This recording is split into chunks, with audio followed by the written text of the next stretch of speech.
சிந்து சரஸ்வதி என்று அழைத்து அதை நாகரிகத்தையே மாற்றுகிறார்கள். ஏனென்றால் ஒரு வேதத்தில் சொல்லப்படாத செய்திகள் அங்கு தொல்லெச்சங்களாக கிடைக்கின்றன.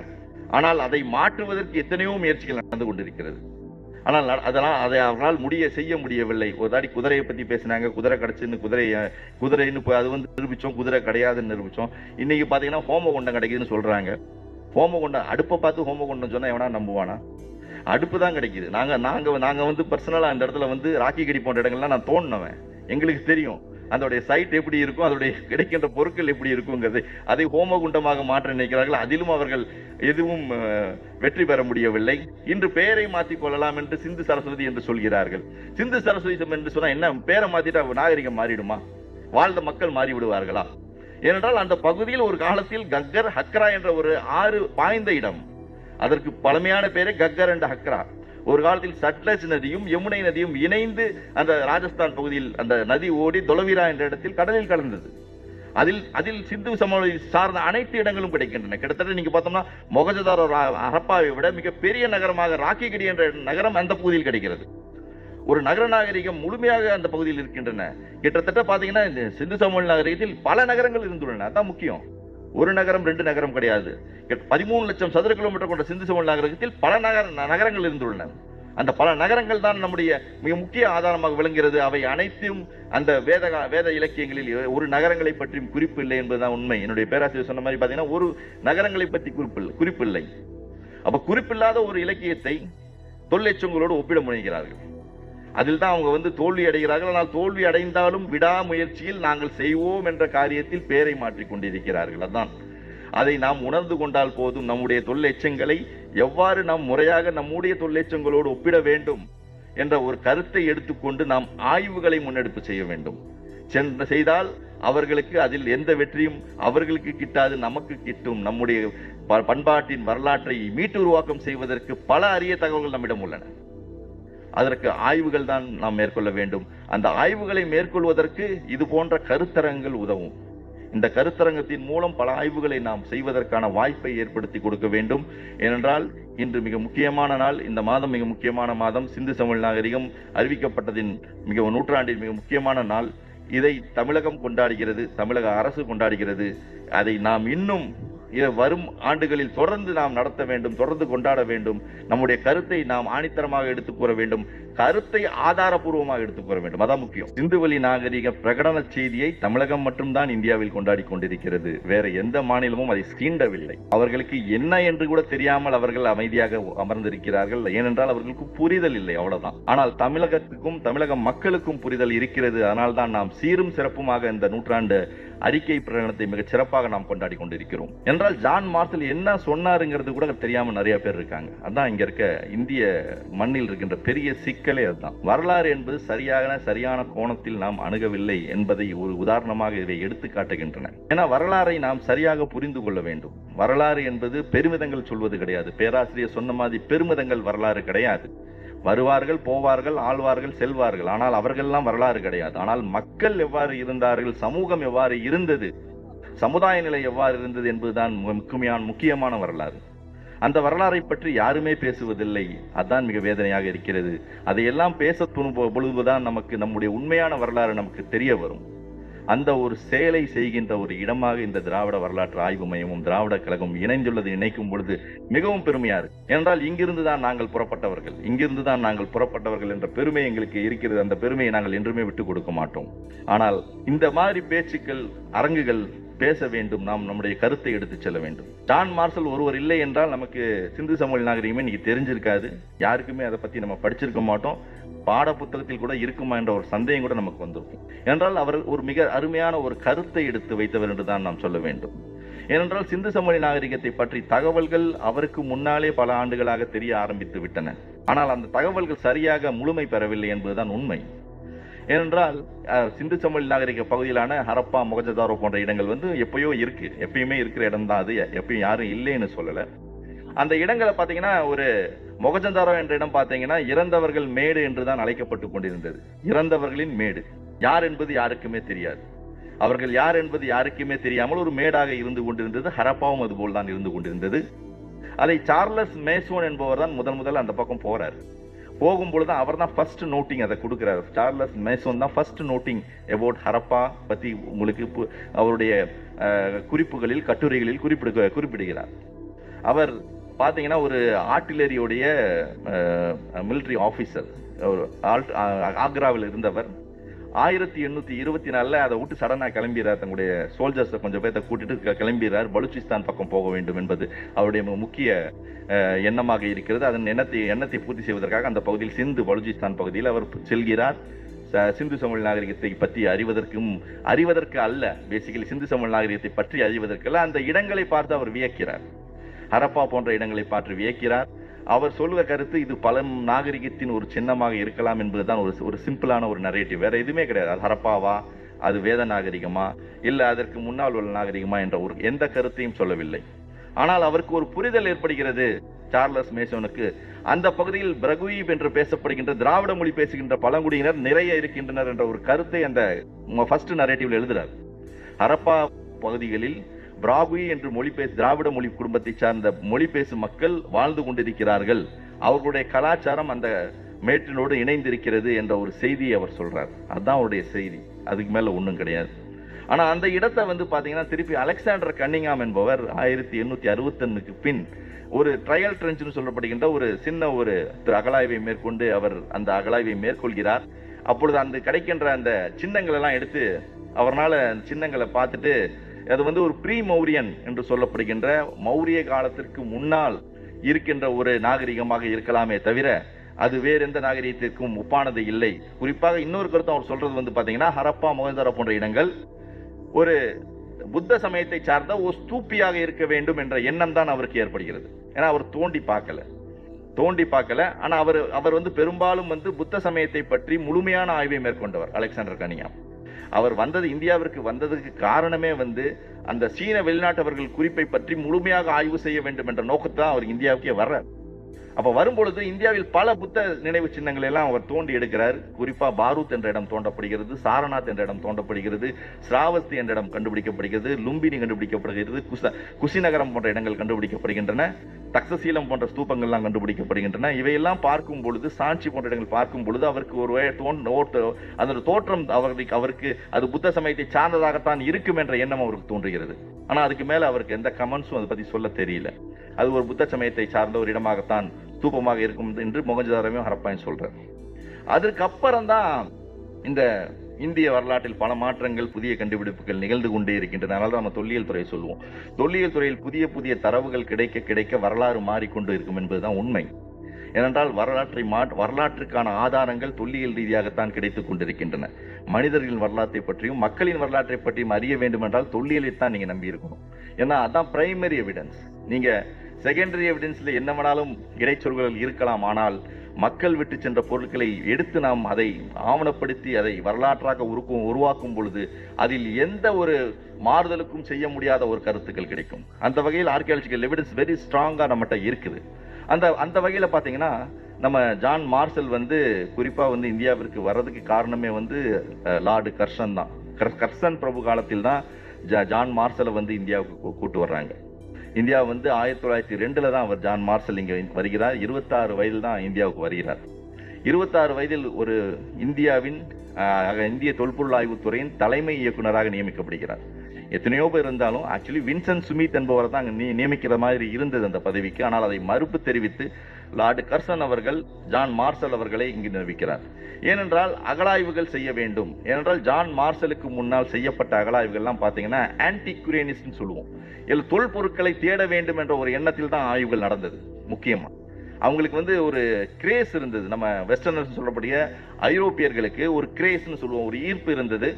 ஏனென்றால் தொல்பொருட்களை, கலைப்பொருட்களை நாம் சேர்க்க வேண்டும் என்ற எண்ணத்தில் தான் ஆர்கியாலஜிங்கிற ஒரு ஸ்டடீஸே ஆரம்பிக்குது. பேசிக்கலி அந்த கலைப்பொருட்களை சேகரிக்கும் நோக்கில் தான் பல இடங்கள்ல ஆய்வுகள் நடந்திருக்கு. குறிப்பா சொல்லணும்னா நம்ம எகிப்திய ஆய்வுகளை சொல்ல வேண்டும் என்றாலும் எகிப்திய ஆய்வுகள் கலைப்பொருட்களை தேடுவதற்காகத்தான் நடைபெற்றது. குறிப்பா நெப்போலியன் அவர்களே அந்த ஆய்வை மேற்கொண்டதுக்கு காரணம் கலைப்பொருட்களை கொண்டு போக வேண்டும், பிரான்சில் அது காட்சிப்படுத்த வேண்டும் என்பதற்காக தான் அந்த ஆய்வுகளை மேற்கொள்றான்.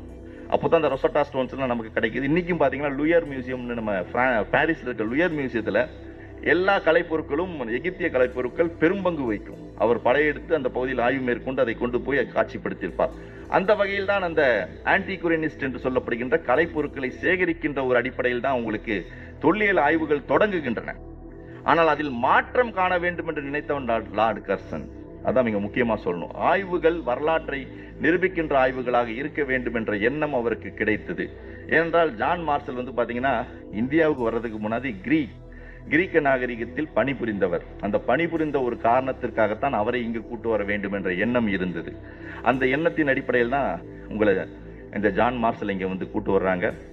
அவரும் பல ஆய்வுகளை மேற்கொள்கிறார். தக்சசீலம் போன்ற இடங்களும் அவரும் மறுபடியும் தோன்றுகிறார். புத்த சமயத்தை போன்ற இடங்கள் தோன்றுகிறார். அந்த புத்த சமய நினைவு சின்னங்களை பார்த்து அந்த அனுபவம் அவருக்கு இருக்கிறது. அந்த அனுபவத்தை எல்லாம் வைத்துக் கொண்டுதான் நம்ம ஹரப்பா மொஹஞ்சதாரோ போன்ற இடங்களை மறுபடியும் ஆய்வு செய்வோம் என்று ஆரம்பிக்கிறார்கள். 1919 தான் அந்த ஆய்வே ஆக்சுவலி தொடங்குது. இந்த ஹரப்பா மற்றும் மொஹஞ்சதாரோ என்ற இடங்கள் தோண்டுவதற்கான ஆய்வுகள் 1919 தான் தொடங்குது. அவருக்கு கீழ் பணிபுரிந்த ஜான் மார்சலுக்கு கீழ் பணிபுரிந்த ஆர்டி பானர்ஜி, ரக்கல்தாஸ் பானர்ஜி என்பவரும், MS பஸ்ட் என்று சொல்லப்படுகிற மாதவ் ஸ்வரூப் பஸ்ட், அதே போல தயாராம் சகனி என்பவரும் அதில் பணிபுரிந்தார். இந்த குரூப்பை விட்டு இன்னொருத்தரும் அந்த இடத்துல பணிபுரிகிறார். அதான் முக்கியம்.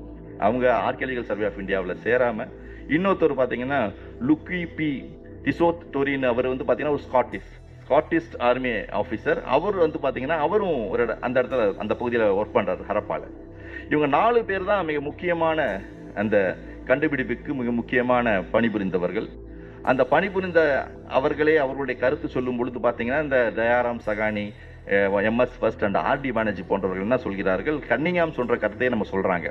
கன்னிங்ஹாம் என்ன சொல்லிட்டு போனாரா, ஒரு மௌரியர்களுக்கு முன்னால் இருந்த ஒரு நாகரிகமாகத்தான் இருக்கும் என்ற ஒரு கருத்தை அவர்கள் பார்த்து சொல்கிறார்கள். ஒரு புரிதல் அவர்களுக்கு ஏற்படவில்லை. அந்த புரிதல் ஏற்படுவதற்கு மிக முக்கிய காரணமாக இருந்தவர் நம்ம ஸ்காட்டிஸ்ட் எத்னாலஜி. அவர் பேசிக்கலி இஸ் நாட் ஆர்கியாலஜிஸ்ட், அவர் ஒரு மிலிட்டரி ஆஃபீஸர். அவர் என்ன பண்றாரு, டிசோட் டெட்ரிங்கிறது இந்த நாகரிகங்களை பார்த்து இது ஒரு பரந்துபட்ட ஒரு நாகரிகமாக இருக்கே என்கிற ஒரு கேள்வியை முதல்ல எழுப்புறார்.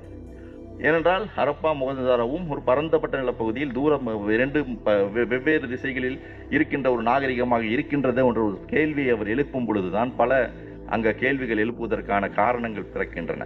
அதான் மிக முக்கியம்.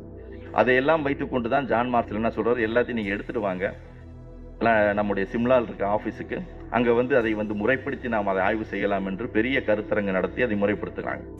அப்பொழுதுதான் அதோட சிமிலாரிட்டின்னு சொல்லப்படுகின்ற ஒற்றுமை தன்மையை பார்க்கிறார்கள். மொஹஞ்சதாரோவும் ஹரப்பாவும் கிட்டத்தட்ட பாத்தீங்கன்னா 600 கிலோமீட்டர் டிஸ்டன்ஸ் உள்ள பகுதி. சிந்துக்கும் உங்களுக்கு பஞ்சாபுக்கும் உள்ள டிஸ்டன்ஸ் 600 கிலோமீட்டர் டிஸ்டன்ஸ் உள்ள பகுதி. ஆனால் 2 பகுதியிலும் கிடைக்கின்ற தொல்பொருட்கள் அனைத்தும் ஒரே ஸ்டாண்டர்டைஸ்ட் ஃபார்ம்னு சொல்லப்படுகின்ற ஒரு சீரான ஒரு வடிவத்தில் கிடைக்கின்றன. ஹரப்பால கிடைக்கிற சீலும் ஒரே மாதிரியா இருக்கு, உங்களுக்கு மொஹஞ்சதாரோவில் கிடைக்கிற சீலும் ஒரே மாதிரியா இருக்கு. அங்கு கட்டப்பட்ட கட்டிட அமைப்புகளும் ஒரே மாதிரியாக இருக்கிறது, கட்டிட வடிவமைப்புகளும் ஒரே மாதிரியாக இருக்கின்றன. அதில் எவ்வாறு நகரங்கள் இருந்தனவோ அதே போல் அந்த தெருக்களும் அந்த கழிவுநீர் பாதைகளும் அங்கிருந்த அறைகளும் குளியல் அறைகளும் எவ்வாறு அந்த நகரை அவர்கள் முறைப்படி அமைத்திருந்தார்களோ அந்த முறை 2மே ஒரே மாதிரியாக இருக்கிறது. 2 நகரத்துக்கும் ஒரே மாதிரியா இருக்கு. அதே போல அங்கு கிடைக்கின்ற பானைகளை வச்சு தான் முதல்ல ஆர்கியாலஜியில் ஸ்டடி பண்ணுவோம். பானை தான் முக்கியம். பானை ஓடுகளாக தான் நமக்கு கிடைக்கும். முழு பானைகள் கிடைப்பது அரிதான ஒரு செயல். முழு பானைகளும் கிடைப்பதற்கு வாய்ப்பு உண்டால் பானை ஓடுகளை வைத்து தான் அதை ஸ்டடி பண்ணும் பொழுது 2 பானை ஓடுகளும் ஒன்னா இருக்கு முதல்ல. அதான் மிக முக்கியம். அந்த 2 பானை ஓடுகளும் பாத்தீங்கன்னா பிளாக் ஆன் ரெட் வேர்னு சொல்லுவோம். ஒரு சிவப்பு பானை மீது ஒரு கருப்பு வண்ணத்தால் வரையப்பட்டிருக்கும். அவ்வாறு வரையப்பட்ட பானையாகத்தான் அந்த பானைகள் கிடைக்கின்றது. 2 பானைகளும் ஒரே மாதிரியா இருக்கு. 2 சைஸும் ஷேப்பும் பாத்தீங்கன்னா ஒரே மாதிரியா இருக்கு. இதெல்லாம் அவருக்கு ஆச்சரியத்தை உண்டாக்குது. அதே போல் அங்கு கிடைத்த தொல் எச்சங்கள் பல வகையான தொல்லெச்சங்களுக்கு கிடைக்கின்றன. அனைத்து தொல்லெச்சங்களும் ஒரே மாதிரி ஒரே தன்மை கொண்டிருக்கின்ற காரணத்தினால் தான் அவருக்கு ஒரு மிகப்பெரிய சந்தேகம் வருகிறது. இது கண்டிப்பாக ஒரே மாதிரி இருக்கின்றது. அதனுடைய தூரம் 2 நகரங்களுக்கு உள்ள தூரம் அதிகம். எவ்வாறு அதை அவர்கள் உருவாக்கினார்கள் என்ற சந்தேகம் படும்போது தான் அந்த காலகட்ட இலக்கியங்களை கம்பேர் பண்ணும்பொழுது இந்த இலக்கியத்தில் எந்த சான்றும் கிடையாது. அதான் மிக முக்கியம். நமக்கு முன்னாடி எல்லாம் சொல்லிட்டு போன வேதகால நாகரிகத்தை பற்றி சொன்ன அனைத்து சான்றுகளும் அந்த இடத்தில் ஒன்றும் பலிக்கவில்லை. பலிக்காத காரணத்தால் தான் அவர் அறிவிக்கிறார், இது வேத காலத்துக்கு முற்பட்ட ஒரு நாகரிகம். கண்டிப்பாக இந்த நாகரிகத்தை உருவாக்கியவர்கள் இந்த மண்ணின் பூர்வகுடிகள் என்று சொல்கிறார். அதான் முக்கியம். இந்த மண்ணின் பூர்வகுடிகள் தான் மிக முக்கியமான ஒரு கருத்து. இந்த மண்ணின் பூர்வகுடிகள் தான் திராவிடர்கள். அதான் நாம் உறுதியாக சொல்ல வேண்டும். ஏனென்றால் இன்னைக்கு திராவிடர்கள் என்பவர்கள் தமிழ்நாட்டில் மட்டும் இல்லை, நாம் தமிழ்நாட்டோடு சுருக்கிக்கிறோம். அது ஒரு தப்பான ஒரு செயல். திராவிடர்கள் என்பவர்கள் தமிழ்நாட்டு மட்டுமில்லை, இந்தியா முழுவதும் இருக்கிறார்கள். அவர்கள் நம்முடைய எகிப்திய பகுதியிலும் இருந்துள்ளார்கள், மெசபடோமிய பகுதியில் இருந்துள்ளார்கள் என்பதுதான் இன்னைக்கு மரபணு சொல்லுகின்ற ஒரு கருத்து. இன்று மொழிகள் மாறி இருக்கலாமே தவிர, ஆனால் அந்த மொழியை குடும்பத்தை சார்ந்தவர்கள் பல மொழிகளை பேசிக்கொண்டு இந்தியா முழுவதும் வாழ்ந்து கொண்டு இருக்கிறார்கள் தான் உண்மையா சொல்லணும். இன்னைக்கு கிட்டத்தட்ட இந்தியாவில் 80% மக்கள் தொகையில் 80% பேர் திராவிட மக்களாகத்தான், இன மக்களாகத்தான் இருந்திருக்க வேண்டும், அவர்கள் அந்த இனக்குழுவாகத்தான் இருந்திருக்க வேண்டும் என்ற கருத்தும் இன்று நிலவுகிறது. அதனால தான் இன்னைக்கு பாத்தீங்கன்னா நீரஜ் ராய் போன்றவர்கள்லாம் அதான் சொல்றாங்க, கடைசியில் ஹரப்பா ராக்கி கடியில் கிடைச்ச நம்முடைய டிஎன்ஏ அனாலிசிஸ் பண்ணிட்டு எல்லாருமே அவர்கள் இந்தியர்கள் தான் சொல்றாங்க. கரெக்ட் தான், இந்தியர்கள் தான், எல்லாரும் திராவிடர்களும் இந்தியர்கள் தான், யாருமே இல்லை என்று சொல்லல. அதில் ஸ்டெபி நொமேட் என்று சொல்லப்படுகின்ற ஸ்டெபி புல்வெளியிலிருந்து வந்த அந்த நாடோடிகள் பின்னால் வந்தவர்கள் என்பது உறுதியா சொல்றாங்க. அதான் உண்மை. அவர்கள் கிமு 1500க்கு பின்னால் தான் இந்த பகுதிக்கு வந்தார்கள் என்பது உண்மை. அது இன்றும் இன்னைக்கு கிட்டத்தட்ட 30% வட இந்தியாவிலும் 10% தென்னிந்தியாவிலும் இருக்கிறது என்பதை முழுமையாக இன்னைக்கு மரபணு வரையிடம் கொண்டு செல்கிறார்கள். அந்த கருத்தை தான் நாம் இன்னும் உறுதிப்படுத்திக் கொண்டிருக்கிறோம் என்பதுதான் பல ஆய்வு மூலம் கிடைக்கின்ற செய்தி. ஏனென்றால் மார்சல் சொன்னும் போது இருந்த ஒரு தாக்கம், அதனுடைய தாக்கம் இன்று 100 ஆண்டுகளுக்கு பின்னால் ரிஃப்ளெக்ட் ஆகுது. மார்சல் சொல்லும் போது அதை கவனிக்கல, அது ஒரு வேத காலத்துக்கு முற்பட்ட நாகம் என்றால் வேத காலம்தான் நாகரிகம் என்று கட்டமைக்கப்பட்டு விட்டது, முழுமையாக கட்டமைக்கப்பட்டு விட்டது. எல்லாத்துக்கும் சொல்லிட்டே இருக்காங்க. அதுதான் மிக முக்கியம். என்று இந்த வேதம் இயற்றப்பட்டது என்பதற்கான ஆர்கியாலஜிக்கல் எவிடன்ஸ் இதுவரையும் கிடையாதுங்க. நம்ம வேதத்தை மேக்ஸ் முல்லர் கொடுத்த டேட்டை வச்சு தான் நம்ம சொல்லிட்டு இருக்கோம். கிமு 1500 அதுக்கு முன்னாடியும் சொல்லிக்கலாம். அது ஒரு ஹைப்போதிக்கல் டேட் தான், ஒரு கற்பனையாக உருவாக்கப்பட்ட ஒரு தேதி தான். ஆர்கியாலஜிக்கல் எவிடன்ஸ் இதுவரை எதுவுமே, தொல்லியல் ஆதாரங்கள் இதுவரை எதுவுமே அந்த வேத நாகரிகத்துக்கான ஆதாரங்கள் எந்த வகையிலும் கிடைக்கவில்லை. அதான் முக்கியம். இன்னைக்கு நம்ம பார்த்தோம்னா நம்முடைய ஆரியவர்த்தம் என்று சொல்லப்படுகின்ற வட இந்தியாவின் பெரும் பகுதிகள் ஆய்வுக்கு உட்படுத்துறாங்க. ஆய்வுக்கு உட்படுத்துகின்ற பெரும் பகுதியில் கிடைக்கின்ற பொருட்கள் பார்த்தீங்கன்னா அவர்கள் சொல்வதற்கான அந்த வேத நாகரிகத்தின் இலக்கியங்களுக்கு சம்பந்தம் இல்லாத பொருட்கள் தான் கிடைத்துக் கொண்டிருக்கிறது. குறிப்பா அங்க பார்த்தோம்னா ஆக்கர் கலர் பெயிண்ட் சொல்லப்படுகிற ஒரு பானையோடு கிடைக்கிறது, பிஜிடபிள்யூ பெயிண்ட் சொல்லப்படுகின்ற ஒரு பானையோடு கிடைக்கிறது. ஏன்னா பிபிலால் காலத்தில் என்ன சொல்வார்னா அது மகாபாரத பானையோடு என்று சொல்வார். பிஜிடபிள்யூ பானையோடு, பெயிண்டட் கிரேவேர் கல்ச்சர் என்று சொல்றத மகாபாரத காலத்தை சார்ந்தது என்று சொல்வார். ஆனால் இன்னைக்கு செய்கின்ற ஆய்வாளர்கள் பெயிண்டட் கிரேவேர் மகாபாரத கல்ச்சர் கிடையாது, ஆக்கர் கலர் பாட்ரின்னு சொல்லப்படுகின்ற ஓசிபி பாட்ரி தான் மகாபாரத காலத்து பாட்ரின்னு சொல்லிட்டு இருக்காங்க. அதுக்கு தான் சனோலியில கொண்டு போய் அதை கனெக்ட் பண்றதுக்கு பாக்குறாங்க. ஆனால் அந்த ஆக்கர் கலர் பாட்டரியும் நம்முடைய சிந்து சமவெளி நாகரிகத்தின் தொடர்ந்து வந்த பானைகள். ஏனென்றால் சிந்து சமவெளி நாகரிகம் என்பது கிட்டத்தட்ட 1600 ஆண்டுகள் வாழ்ந்த ஒரு நாகரிகம். ஒரு நாளோ 2 நாளோ வாழ்ந்த நாகரிகம் கிடையாது. கிட்டத்தட்ட 1600 ஆண்டுகள் வாழ்ந்த நாகரிகம். கிமு 3000 தொடங்கி கிமு 1600 வரை இருந்த ஒரு நாகரிகம். அந்த நாகரிகம் அழிந்து விட்டதா என்று கேட்டால் இல்லை என்று தான் சொல்ல வேண்டும். அழிவதற்கான வாய்ப்புகள் இல்லை. பல வகையில் பல மாற்றங்கள் ஏற்பட்டிருக்கலாம், பல மக்கள் இடம்பெயர்ந்து வந்திருக்கலாம். அதன் காரணமாகத்தான் அந்த நாகரம் இன்று அந்த நகரங்கள் எல்லாம் விடுபட்ட நகரங்களாக இருக்கின்றன தவிர முழுமையாக அந்த நாகரிகம் அழிந்ததற்கான வாய்ப்பில்லை. அதன் தொடர்ச்சிகள் கண்டிப்பாக இருந்துள்ளன. அந்த தொடர்ச்சிகள் தான் நம்முடைய தென்னிந்திய பகுதிக்கும் கிழக்கு பகுதிக்கும் நகர்ந்துள்ளன. அதனால தான் நீங்க பாத்தீங்கன்னா ஓசிபிங்கிற சொல்ற பானை ஓடும், பெயிண்டட் கிராவேர் என்ற பானை ஓடும் பாத்தீங்கன்னா உங்களுக்கு வெஸ்டர்ன் யூபியில மட்டும்தான் கிடைக்கும். அது ஹரியானால கூட கிடைக்காது. அதான் ஒரு பெக்யூலியாரிட்டி. அந்த வெஸ்டர்ன் யூபின்னு சொல்லப்படுகின்ற அந்த பகுதியில் மட்டும்தான், நம்முடைய காசிக்கும் நம்முடைய டெல்லிக்கும் நடுவில் இருக்க அந்த பகுதியில் மட்டும்தான் உங்களுக்கு கிடைக்கும், வேற எங்கேயுமே கிடைக்காது. அந்த பகுதியில் பின்னால் வந்தவர்கள் குடியேறியவர்கள் தான் மிக முக்கியமான காரணம். அவர்கள் குடியேறி தான் இந்த நாட்டினுடைய கலாச்சாரத்தில் முழு ஆதிக்கத்தை செலுத்தினார்கள். அதான் உண்மை. எல்லா கலாச்சார பண்புகளும் இங்கிருந்து எடுக்கப்பட்டவை. சிந்து சமவெளியில் உள்ள அனைத்து பண்புகளும் நம்முடைய வேத நாகரிகங்களாக இன்று மாற்றப்பட்டுள்ளன. குறிப்பா சொல்லணும்னா சிந்து சமவெளி நாகரிகத்தில் வழிபாட்டு முறைகள் இருந்தன. வழிபாட்டு முறைகள்னா அப்பொழுது பாத்தீங்கன்னா ஃபேலஸ் வொர்ஷிப்னு சொல்லுவோம். ஆண்குறி வழிபாட்டு முறை இருந்தது, பெண் தெய்வ வழிபாட்டு முறை இருந்தது.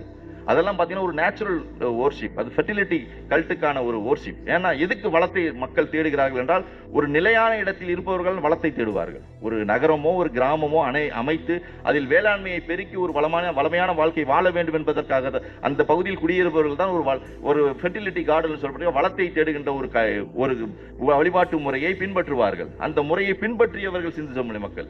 அவர்கள் அது இயற்கை சார்ந்த ஒரு வழிபாட்டு முறை. ஆனால் உங்களுடைய வேதங்களில் சொல்லப்படுகின்ற முறை அவ்வாறு கிடையாது.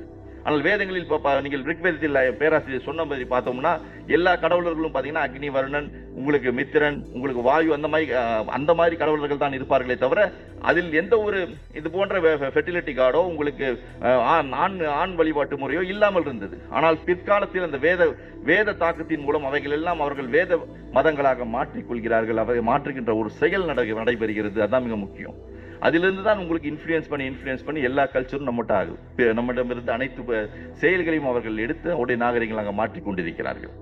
அது இன்னை வரை நடந்துட்டு இருக்கு. இன்னைக்கு கூட பார்த்தோம்னா எத்தனை கோயில்கள் ஆரியமயமாக்கப்பட்டிருக்கின்றன என்பது நீங்க கண்கூடாக பார்ப்பதற்கான வாய்ப்புகள் உண்டு. தொல்லியல் ரீதியாக கிடைக்கின்ற ஆதாரங்கள் அனைத்தும் நமக்கு சொல்வது இந்த மக்களின் நாகரிகத்தை பற்றி. இந்த மக்கள் எவ்வாறு இருந்தார்கள், அவர்கள் யார், அவர் பூர்வகுடிகள் யார், அவர்கள் பேசிய மொழி என்ன என்பதை விளக்கி கொண்டிருக்கின்றன. அதான் மிக முக்கியம். இன்னைக்கு கூட நம்ம சொல்லிட்டு இருக்கோம், அந்த சிந்து சமவெளி பகுதியில் பேசிய மொழி புரோட்டோ திராவிடியனா தான் இருக்க வேண்டும் என்ற ஒரு கருத்தை எடுத்து வைக்கிறோம். ஏனென்றால் ஒரு தமிழுக்கு ஒரு முந்திய மொழியாகவும் தமிழின் ஒரு தாய்மொழியாகவும் இருந்திருக்க வேண்டும் என்ற ஒரு கருத்து தான் நிலவுகிறது. ஆனால் இன்று வரை நம்மால் படிக்க முடியல. அந்த பொறிப்புகளில் உள்ள அந்த எழுத்துக்கள் நம்மால் படிக்க முடியாத காரணத்தினால் அதை நாம் இன்னும் முழுமையாக புரிந்து கொள்ள முடியவில்லை. அதை முழுவதும் பலர் அதை தமிழ் என்று சொல்கிறார்கள். அது கண்டிப்பாக இருப்பதற்கான வாய்ப்புகள் உண்டு. அதனால் அவை புரோட்டோ திராவிடியன் என்று சொல்லப்படுகின்ற ஒரு முன் ஆதி தமிழாக இருப்பதற்கான வாய்ப்புகள் அதிகம் என்பதுதான் உண்மை. அவர்கள் தான் இன்று இந்த பகுதியில் பரவியுள்ளார்கள். தென்னிந்திய பகுதிக்கும் வட இந்திய பகுதிக்கும் அனைத்து பகுதியிலும் பரவியுள்ளார்கள். பரவியர்களின் நாகரிகத்தை தான் நாம் இனிமேல் தேட வேண்டும். அதான் நம்முடைய கருத்து. இந்த நூற்றாண்டு பிரகடனத்தின் மிக முக்கியமான ஒரு கருத்தா நாம் எடுத்துக்கொள்வது என்னவென்றால், அதோடு நம்ம சிந்து சமவெளி நாகரிகத்தோடு நாம் நின்றுவிடக்கூடாது. சிந்து சமவெளி நாகரிகம் என்பது உருவாக்கப்பட்டு கிட்டத்தட்ட ஒரு 5000 ஆண்டுகள் ஆகிவிட்டது. ஆனால் அதனுடைய தொடர்ச்சிகளை நாம் தேட வேண்டும். அதுதான் மிக முக்கியம். தொடர்ச்சிகளுக்கான இடங்கள் பல நம்மிடம் உள்ளன. இந்தியா முழுவதும் பல இடங்கள் உள்ளன. ஆனால் அந்த இடங்கள் தோண்ட வேண்டும். அந்த இடங்களை தோண்டும் பொழுதுதான் பல ஆதாரங்கள் நமக்கு கிடைக்கும். அந்த ஆதாரங்களை சிந்து சமவெளியோடு ஒப்பிடுவதற்கான வாய்ப்பு கிடைக்கும். இன்னைக்கு நம்முடைய பாலகிருஷ்ண ஐயா அவர்கள் பாத்தீங்கன்னா நம்முடைய சங்க இலக்கியத்தை சாஃப்ட்வேர்னு சொல்வாரு, சிந்து சமவெளியின் கண்டுபிடிப்புகள் அனைத்தும் ஹார்ட்வேர்னு சொல்வார். அவர் ஒப்பிட்டது மிக அருமையான ஒரு செயல். அதுபோல அந்த தடயங்களை, அங்கு கிடைத்த தடயங்களை, அதனுடைய உறவுகளை, அதனுடைய தொடர்ச்சிகளை நாம் இங்கு கிடைக்கின்ற பொருட்களோடு நாம் அதை ஒப்பீடு செய்ய வேண்டும். செய்யும் பொழுதுதான் முழுமையான தரவுகள் நமக்கு கிடைக்க பெறும். அதான் முக்கியம். அதை நம்ம இன்னும் செய்ய தொடங்கவில்லை. இன்னைக்கு கீழடியை பற்றி மட்டும் பேசிட்டு இருக்கோம். கீழடிங்கிற ஒரு நாகரிகம் மட்டும் நின்று விடவில்லை. ஆனால் பல இடங்கள் இந்த தென்னிந்திய பகுதியில் இருக்கின்றன. அதே போல் நம்முடைய கிழக்கு பகுதியிலும் இருக்கின்றன. அந்த பகுதிகளை தோண்டத்தான் நமக்கு பல உண்மைகள் நமக்கு கிடைக்கும்.